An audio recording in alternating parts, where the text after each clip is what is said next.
These are some of the problems from section 2.4 on continuity, beginning on page 121 in our Stewart text. And we're going to go through 7 of them, and the first one we're going to look at is number 13. And 13, the instructions say use the definition of continuity and the properties of limits to show that the function is continuous at the given number a. Well, the given number is -1. So the first thing we should do is try to see what the limit is as x goes to -1. And thankfully, direct substitution works here. And so in that first line, what I'm doing is putting -1 in for x. I'm cubing the -1. I'm multiplying that result by 2. I'm adding -1 to it. I'm raising it to the 4th power. And I'm finding that the limit is 81. Direct substitution, or the hammer, works. Then I'm thinking about what is the function when x is -1. Well, isn't it the same thing? Because when I put -1 in, I get 81. And therefore we conclude by the definition that the limit as x approaches -1 is equal to the function at -1, and therefore we say it's continuous at, and let me make that little correction down there, at -1. Alright, so we're using that definition, and that definition is right here, right? If the limit is the same as the value of the function, then we say it's continuous at that moment. Question 23 is asking us to use the various theorems presented in this section to talk about why the function is continuous at every number in its domain. So if we start with number 23 here, the first, this is a composite function, and the first part of it is a polynomial t to the 4th minus 1. So we're going to start with Theorem 5, and Theorem 5 says the polynomial, namely t to the 4th minus 1, is continuous for all real numbers. No matter what you put in for t, you're going to get something out. The next place we need to turn is the natural log function, and this time we're going to look to Theorem 7. And Theorem 7 talks about the natural log, and the natural log function is defined, or is continuous, for everything from 0 to infinity. You can't have negative numbers, you can't put 0 in, but anything larger than 0 is fine for the natural log function. Now we have to pull it together, and we have to think about Theorem 9. And Theorem 9 would say, well, this composite, the natural log of t to the 4th minus 1, is continuous for everything in its domain. So now we have to think about how do these things overlap, these two domains. And basically we have to think about that quantity in the parentheses, t to the 4th minus 1, it's going to be okay, or it's going to have an evaluation as long as t is any number, any negative number between -infinity and -1. It cannot be -1, because then you'd have the natural log of 0. In fact, it cannot be any value between -1 and +1, because then you'd have a negative to take the natural log of, and that's not possible. And then on the other side, as long as t is 1 or more, everything is fine. You can take the natural log. So we're using 3 theorems on number 23 to think about what the domain is. This brings us to number 35. And number 35, simply put, is saying, geez, we've got this piecewise function, and the first line is the first line is cx squared plus 2x, and let's concern ourselves what happens if x is 2. We know it can't be, but it goes right up to 2. Where would that hole be when x is 2? And if we fill 2 in for x, we get 4c plus 4. Now we're going to come back at it and say, okay, that second line, x cubed minus cx, where is it when x is 2? So if x is 2, aren't we going to have 8 when we fill in x cubed with 2? And then we're going to have minus 2c when we put the 2 in for x. And then we're going to say, okay, we've got these two pieces or parts. When will they come together? When will they attach? When c is what? So we're going to let the 4c plus 4 equal the 8 minus 2c. If we draw things up, we bring the 2c over and the 4 over to the right side, we get 6c equals 4, and then finally c must be 2/3.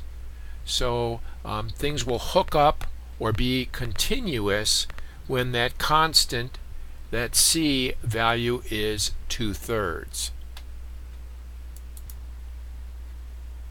Problem 37 is really 3 problems, and here is where Dr. Stewart and I differ a little bit. He's calling these removable, these discontinuities in at least 2 of these functions anyway, and I would call them simply holes. Let me explain. Number 37a. If we take that numerator, x to the 4th minus 1, we'll quickly see that it's factorable to x squared plus 1 times x squared minus 1. And then we can factor that x squared minus 1 further and have 3 factors in the numerator, and notice that the 1 in the denominator would cancel, and therefore this function f would look a lot like function g, and function g would be x squared plus 1 times x squared plus 1, or if you FOIL it out, x cubed plus x squared plus x plus 1. These two, f and g, look remarkably similar, the only difference being that f has a hole. It's undefined when x is 1. There's a discontinuity there. Dr. Stewart, is calling it removable, this discontinuity, because you can in fact remove the problem if you take and factor and figure out what you need to kick out to get rid of or remove the discontinuity. My way of thinking, I think most would say, f's got a hole at 1, and the removable discontinuities are those that are relocated, removed, they're forming a hole, but then relocated. B, let's take a look at that one. Very much like A.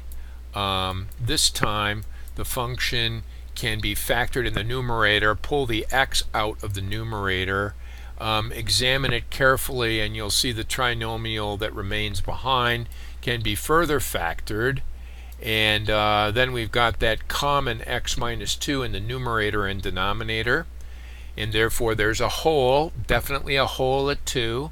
F looks a lot like a related function, we'll call it g, and g looks like f taking out the x minus 2 numerator and denominator, or writing it as x squared plus x. They look identical except for that hole that's at 2.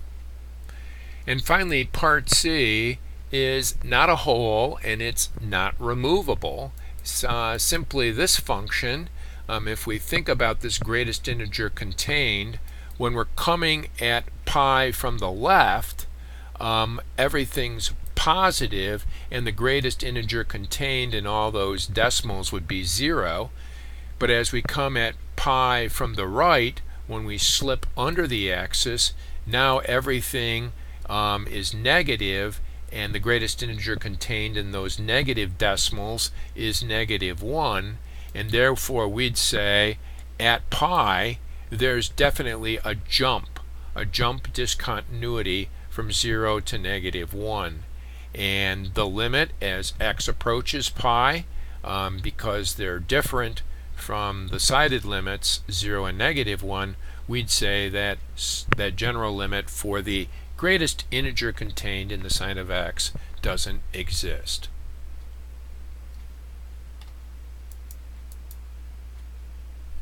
Problem 39 is drawing on what's called the intermediate value theorem. And if you look to the top of page 120 in your book, you'll see this theorem, the so-called intermediate value theorem, and nobody writes that out. It's tedious. Everyone just says the IVT. It simply says if you've got a function that's continuous on a closed interval, or in this case we've got a function that's continuous for all real numbers, well, let n be any number between the function defined at the endpoints, in this case a on the left and b on the right. That is to say, n is some number between f of a and f of b. Then there must be some number c in that interval between a and b where the function is equal to n.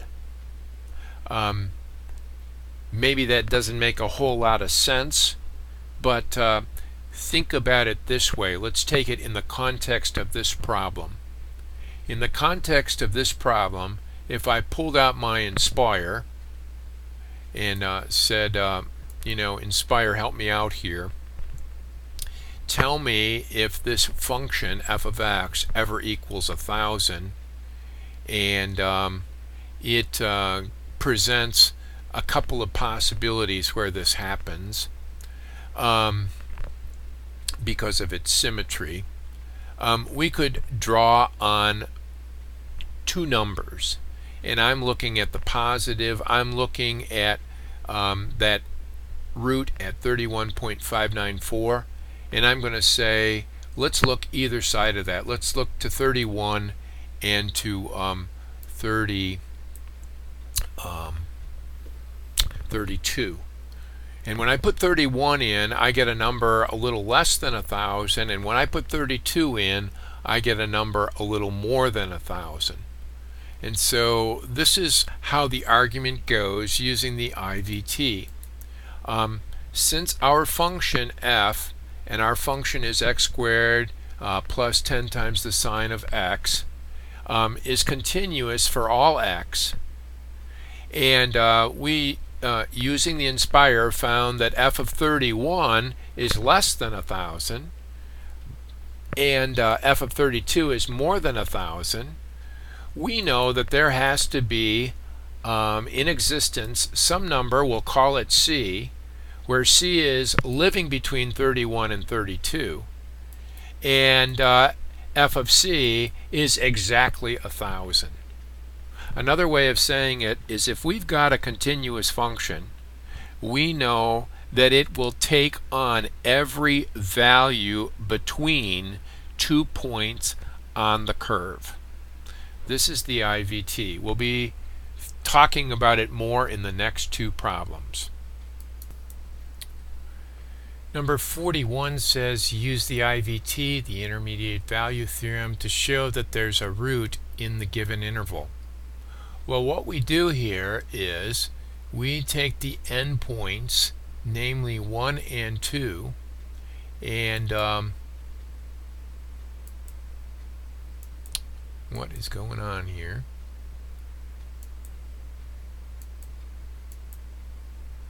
Alright, well, we'll take the endpoints, namely at 1 and 2, and we'll evaluate here, and we'll say, geez, if we put f of 1 in, we get the number 1 plus 1 minus 3, and without any computation we can already see that that number is negative.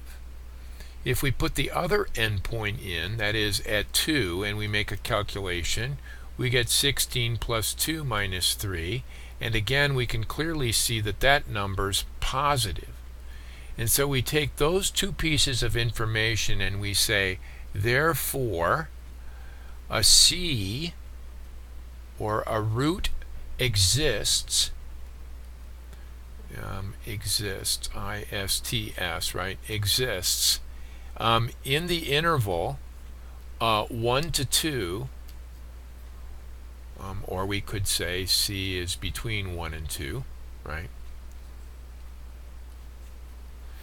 A C exists in the interval 1 to 2 such that, or maybe just the vertical bar, f of C equals 1, and this is using the IVT. And again, the IVT says if we've got a continuous function, and you know our function is a polynomial function, namely x to the fourth plus x minus 3. By one of the theorems, all polynomials are continuous for all real numbers. So if we take this piece between 1 and 2, and we see that, geez, at 1, we've got it below the x-axis, it's a negative number, and if we go to 2, we're above the x-axis, well, somewhere in that interval between 1 and 2, it met the x-axis, therefore it was 0. And that number must be living in that interval 1 to 2. And we argue that by this theorem called the IVT. Finally, number 43, very much like the previous problem 41. And what we're going to do here is simply pull everything to one side, 3 minus 2x, pull the e to the x over with it, and set up a function, and argue that we have a continuous function called f related to that equation. And this continuous function, we know it's continuous because e to the x is defined for all x, as is 2x. There's no denominators, no radical signs, no problems here as far as x having any holes or interruptions or discontinuities. And so we go to the one extreme at 0 and we make a calculation, and we say f of 0, well, that's 3 minus 0 minus 1, and that's clearly some number greater than 0. If we go to the other extreme, that being 1, and we put 1 in, we get 3 minus 2 minus e, and because e is about 2.7, we can clearly see that this will result in some kind of negative. And so we make the argument there must be a c, that c must exist in the interval 0 to 1 such that f of c equals 0 by this so-called intermediate value theorem.